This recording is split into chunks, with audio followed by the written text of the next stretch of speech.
예, 찬양 감사합니다.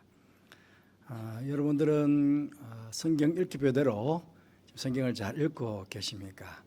아마 지금쯤 여러분 모두 잠언의 말씀을 읽고 계실 것입니다.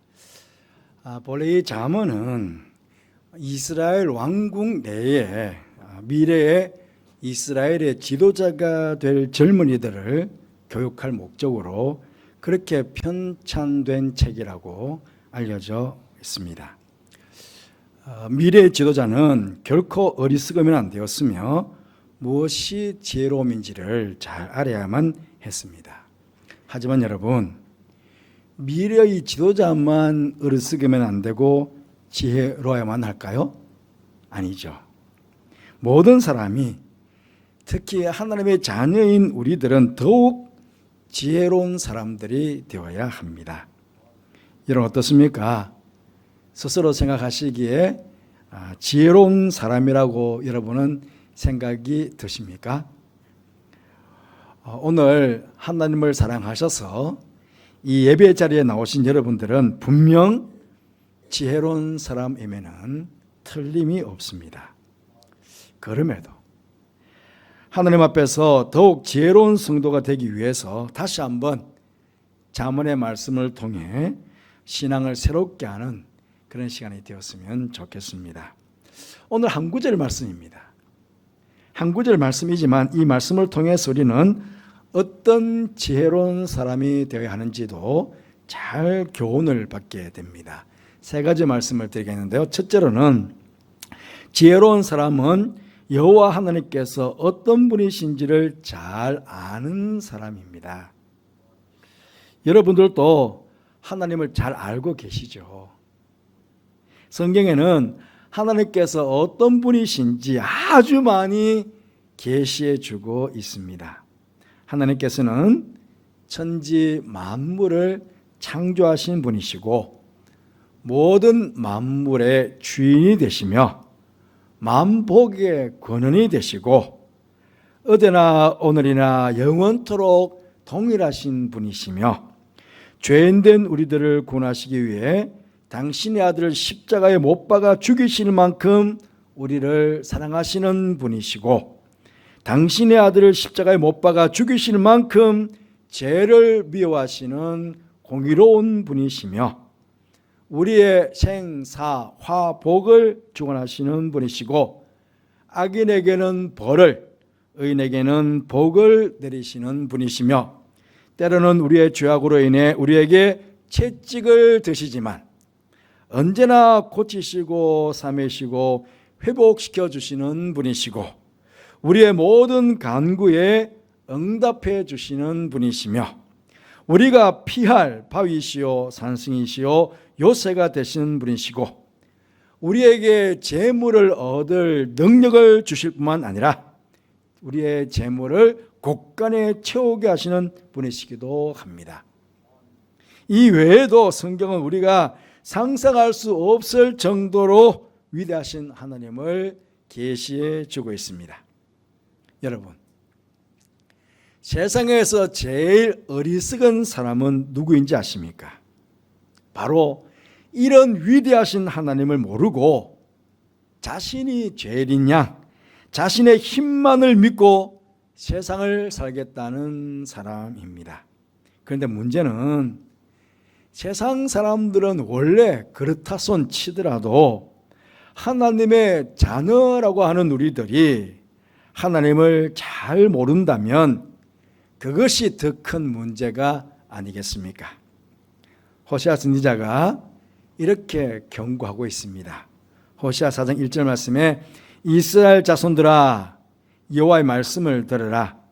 여호와께서 이 땅 주민과 논쟁하시나니 이 땅에는 진실도 없고 인애도 없고 하나님을 아는 지식이 없다고 그렇게 경고합니다. 이스라엘 백성들에게, 이스라엘 자손들에게, 하나님의 백성들에게. 그래서 6절 말씀에 하나님께서 이렇게 말씀하십니다.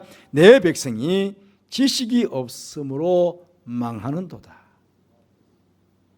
그렇게 경고하고 있습니다. 하나님의 백성들이 하나님을 아는 지식이 없어서 망한다고 하시니 이 얼마나 끔찍한 일입니까? 그러니 하나님의 백성 우리들은 하나님을 더 잘 알아야 합니다. 그것도 그냥 제가 조금 전에 몇 가지 하나님은 이런 분이시라고 쫙 나열해 드렸습니다. 그렇잖아요? 몇 가지 나열해 드린 것 아닙니다. 근데 이런 것마저도 그냥 관념적으로만 안다는 거 말하는 것이 아니라 정말 나의 삶에 하나님께서 구체적으로 임재하셔서 나와 함께 하고 계시는 그 하나님을 아는 것이 중요한 것입니다. 그러하기 우리는 이 하나님을 더욱 많이, 더욱 깊이 알아가는 그런 지혜로운 성도가 되기 위해서 우리는 최선을 다해야 되겠습니다. 하나님을 알아가기 위해서 최선을 다하는 성도가 바로 지혜로운 성도인 것입니다. 둘째로 지혜로운 사람은 이제 하나님을 알고 그 다음에는 그 하나님께 사랑받기를 원하는 사람입니다. 사람들은 누구나 다른 사람들로부터 사랑받기를 원합니다. 누군가로부터 사랑을 받으면 그야말로 참 행복합니다. 저는 남편인데 아내에게 또 아빠로서 자녀들에게 사랑을 받으면 행복하죠. 또 목사로서 성도 여러분들에게 사랑을 받으면 참 행복합니다. 그 누군가에게 사랑을 받는다면 참 행복한 것이죠. 특히 우리 성도들은 내가 하나님께 사랑을 받고 있다고 느껴지는 순간 얼마나 행복한지 모릅니다. 그러하기에 성도는 늘 하나님께 사랑받기를 그렇게 원하는 것입니다. 우리가 하나님께 사랑을 받는다는 것은 앞서 지혜롭게 알게 된 하나님의 그 무궁하신 사랑과 은혜를 직접 받는 것을 말합니다. 내가 하나님께 사랑을 받는다는 것은 그 수많은 하나님의 그 무궁하신 그 능력, 그 은혜, 그 은혜들을 내가 다 받는다는 것이에요. 이것은 세상이 줄 수도 없고 세상에서 내 힘으로 이룰 수도 없는 놀라운 복을 하나님으로부터 받게 되는 것입니다. 오늘 말씀은 나를 사랑하는 자들이 나의 사랑을 입을 것이다, 그렇게 말씀하고 있습니다. 그러니 우리가 하나님의 사랑을 받기로 한다면 또한 우리 하나님을 사랑해야 함을 알 수 있습니다. 우리가 말로만이 아니라 우리의 삶에 내가 지금 하나님을 사랑하고 있다는 것이 어찌 보면 증거들로 나타나야 하겠습니까? 말로만 하나님 사랑합니다, 하나님 사랑합니다. 물론 그것도 중요하지만 내 삶의 현장에서 내 삶을 통해 가지고 내가 정말 하나님을 사랑하고 있다는 것이 증거로 나타나지 않겠습니까? 구체적으로 우리가 하나님을 사랑하는 증거로 저는 세 가지를 좀 말씀드리고 싶습니다. 첫째로는 이웃 사랑으로 나타나야 합니다. 이웃 사랑으로. 요한일서 4장 20절 21절 말씀 보시면 누구든지 하나님을 사랑하노라 하고 그 형제를 미워하면 이는 거짓말하는 자니 보는 바 그 형제를 사랑하지 아니하는 자는 보지 못하는 바 하나님을 사랑할 수 없느니라. 우리가 이 계명을 주께 받았나니 하나님을 사랑하는 자는 또한 그 형제를 사랑할지니라. 형제를 사랑하는 그 모습으로 우리는 하나님의 사랑이 증거되어야 된다는 것이죠. 예수님께서도 우리에게 새 계명을 주셨습니다. 마태복음 22장 37절 39절 말씀 보시면 예수께서 이르시되 내 마음을 다하고 목숨을 다하고 뜻을 다하여 주 너희 하나님을 사랑하라 하셨으니 이것이 크고 첫째 되는 계명이요 둘째도 그와 같으니. 첫째와 같다는 것입니다. 그와 같으니 내 이웃을 내 자신과 같이 사랑하라. 목숨을 다하고 뜻을 다하고 힘을 다하고 마음을 다해서 사랑하듯이 그렇게 이웃들도 하나님 사랑하듯이 그렇게 사랑하라는 것입니다. 이 하나님의 말씀을 따라 우리가 이웃을 사랑할 때 우리는 하나님께 더욱 사랑받는 그런 하나님의 자녀가 될 것입니다. 또한 우리가 두 번째로 하나님을 사랑하는 증거로 어떻게 나타내야 되느냐, 하나님의 성품을 닮아가는 것으로 나타나야 됩니다. 여러분, 우리 사람들도 그러잖아요. 우리 사람들이 서로 사랑하면 서로 닮아간다 하는 말을 하지 않습니까? 왜냐하면 웃을 때 같이 웃고 울 때 같이 울고 그러다 보니까 막 사랑하는 사이가 되다 보니까 막 닮아가는 거예요.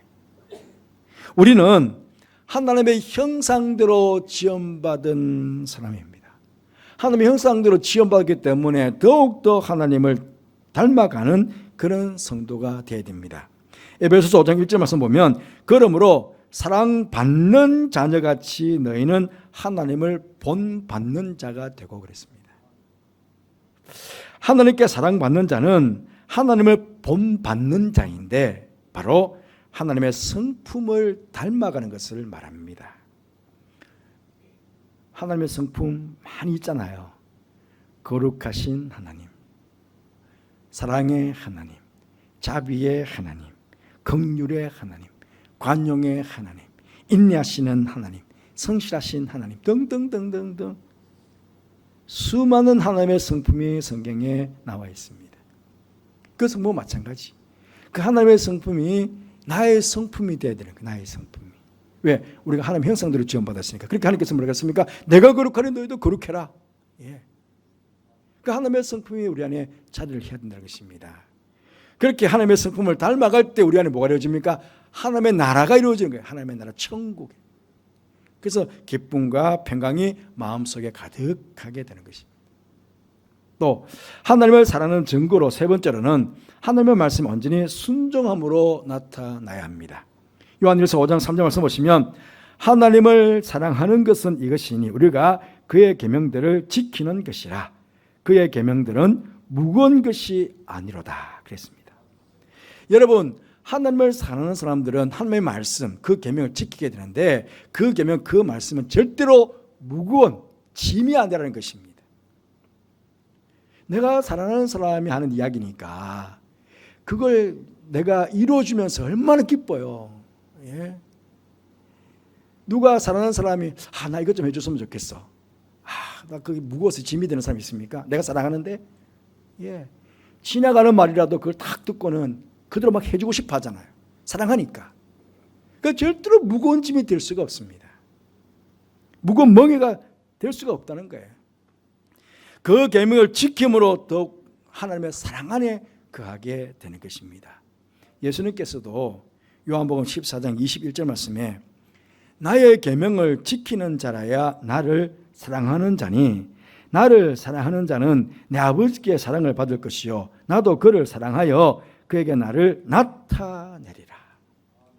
나의 구원자이신 예수님께서 당신의 사랑을 나에게 나타내어 주신다면 얼마나 대단하겠습니까? 예수님께서 당신의 사랑을 나에게 나타내어 주겠대요. 그러면 얼마나 대단한 그런 사랑을 우리가 받을 수 있을까요? 하나님께서 특별하게 또 이런 약속도 해주셨어요. 하나님께서 순종하는 사람에게 출애굽기 15장 26절 말씀 보시면 이르시되 너희가 너희 하나님 나 여호와의 말을 들어 순종하고 내가 보기에 의를 행하며 내 계명에 귀를 기울이며 내 모든 규례를 지키면 내가 애굽 사람에게 내린 모든 질병 중 하나도 너에게 내리지 아니하리니 나는 너희를 치료하는 여호와임이라 그랬습니다. 하나님 말씀에 순종하면 하나님 사랑에 사는 말씀에 순종하면 우리를 치료해 주신대요. 우리를 건강하도록 그렇게 복을 주신다고 하나님께서 약속해 주셨습니다. 사랑하는 성도 여러분, 이렇게 우리가 이웃 사랑으로 하나님의 성품을 닮아감으로 하나님의 말씀에 온전히 순종함으로 하나님을 사랑하면 하나님께서는 더 많은 사랑으로 우리에게 당신의 사랑을 나타내어 주시는 것입니다. 그러하기에 하나님께 사랑받기 위해서 더욱더 하나님을 사랑하는 그런 지혜로운 성도들이 되어야 하겠습니다.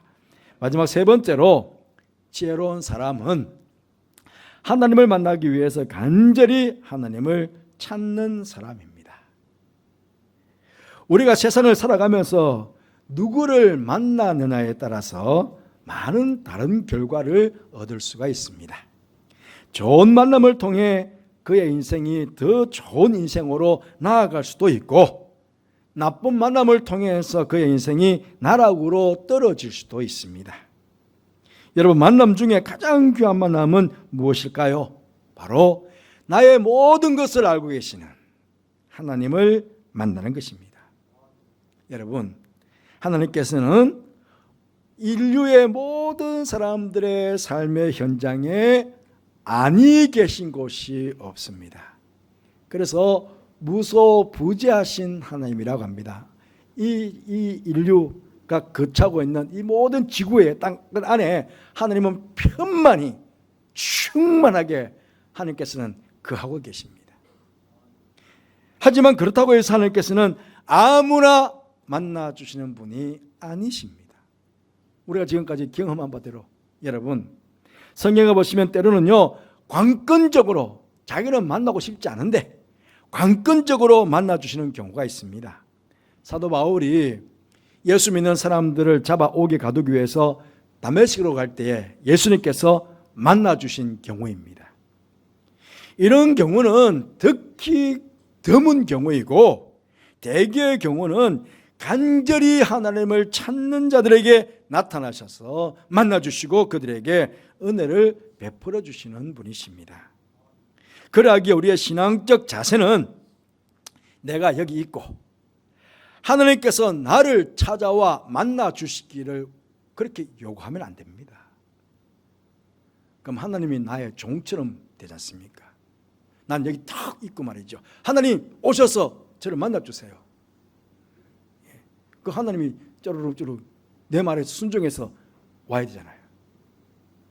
이런 경우는 없습니다. 먼저 하나님을 간절히 만나기를 사모하며 내가 하나님을 찾아가야 됩니다. 이게 신학적 자세입니다.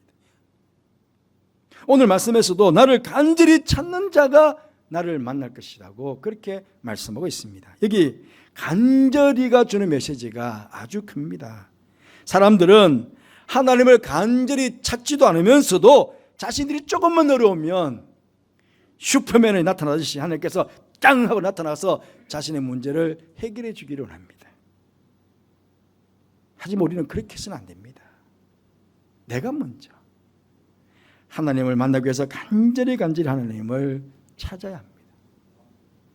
간절히 기도함으로 우리는 하나님을 찾아야 합니다. 오늘 말씀 간절히 보시면 갈로 1번에 간주가 있습니다. 그 성경 아래에 보시면 뭐라고 되어 있습니까? 새벽에라고 되어 있습니다. 새벽에. 간절히가 다른 말로 하면 새벽에 하나님을 기도함으로 찾으라는 것입니다. 너희가 새벽에 하나님을 찾아라. 찾는 게 뭡니까? 기도 아닙니까? 기도. 새벽에 기도하는 사람들은 하나님을 더욱 간절히 찾는 사람들이 맞습니다. 또한 기도만이 아닙니다. 우리는 간절히 예배함으로 하나님을 만나기를 사모해야 됩니다. 하나님 찾아야 됩니다. 이곳에 오셔서 그냥 한 시간 예배 때우고 가면 안 됩니다. 간절하게 예배를 드리면서 이곳에서 하나님 만나기를, 우리가 하나님 만나기 위해서 찾아왔잖아요. 여러분 한 시간, 어떤 분은 2시간 이상씩 시간이 걸리면서 하나님 만나기 위해서 찾아왔잖아요. 이곳에. 그러면 정말 간절하게 하나님 만나기를 그렇게 예비해야 된다는 겁니다. 그냥 떡하니 앉아있다고 만나주시지 않습니다. 간절히 찬양함으로 하나님을 찾아야 됩니다.